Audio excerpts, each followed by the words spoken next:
বৈঠক, এখানে এই বৈঠকের মূল গুরুত্ব কী এবং কী উদ্দেশ্য নিয়ে আপনারা করছেন? ধন্যবাদ। আমরা পার্টি বিজেপির হয়ে ভারতীয় জনতা জনজাতি মোর্চা রাজ্য বা প্রদেশের একটা মিটিং আমরা করছি। এটা দ্বিতীয়তম মিটিং। আজকের এই মিটিংয়ের যে উদ্দেশ্য সেটা হচ্ছে আমাদের সাংগঠনিক পার্টির সাংগঠনিক এটাকে আরও শক্তিশালী করা এবং আসন্ন আমাদের যে কর্মসূচি এটা আমরা যাতে সঠিকভাবে আমাদের তরফ থেকে ডিসিশন নিয়ে ডিস্ট্রিক্ট এবং মণ্ডল শক্তি কেন্দ্র এবং যত আমাদের লেভেল আছে ওইখানে পুষে দেওয়া এবং আগামীতে আমাদের কার্যকারিণীর বৈঠকগুলো হবে আমাদের জনজাতি মোর্চা এবং যত মোর্চা এবং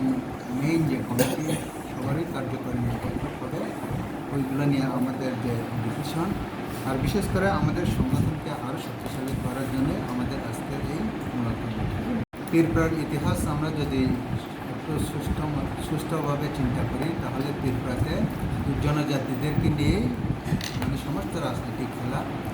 আমরা বিজেপির হয়ে যে জনজাতি মোর্চা আছি আমাদের বিশ্বাস আমরা মানে সবচেয়ে গুরুত্বপূর্ণ ভূমিকা নিতে চলেছি এবং নিতে পারব এবং আমরা 2023 যে আসন্ন বিধানসভা ইলেকশন এই ইলেকশনে আমাদের যে জনজাতি মোর্চা বিজেপি আমরাই সবচেয়ে বেশি সিট আমরা জয়ী করতে পারব এবং আমরা অবশ্যই আশাবাদী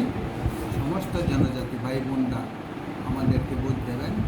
এবং আসন্ন 2023 যে বিধানসভা ইলেকশনে বিজেপি হয়ে আমরা জয়লাভ করব। এখন যে কোনো পার্টি তাদের নিজের কথাই বলে, শুধু ত্রিপুরা না অন্যান্য পার্টি তারাও নিজের অস্তিত্বের কথা এবং নিজের সাংগঠনিক যে শক্তির কথা বলেন। এটা তো ইলেকশনের সময়ই বোঝা যাবে কোন পার্টির কথা তো শক্ত বা সংগঠন আছে তাদের কথা তারা বলো, কিন্তু আমরা প্রমাণ করে দেব 2023 ইলেকশনে বিজেপি একাই আমরা ইলেকশনে কন্টেস্ট করে আমরা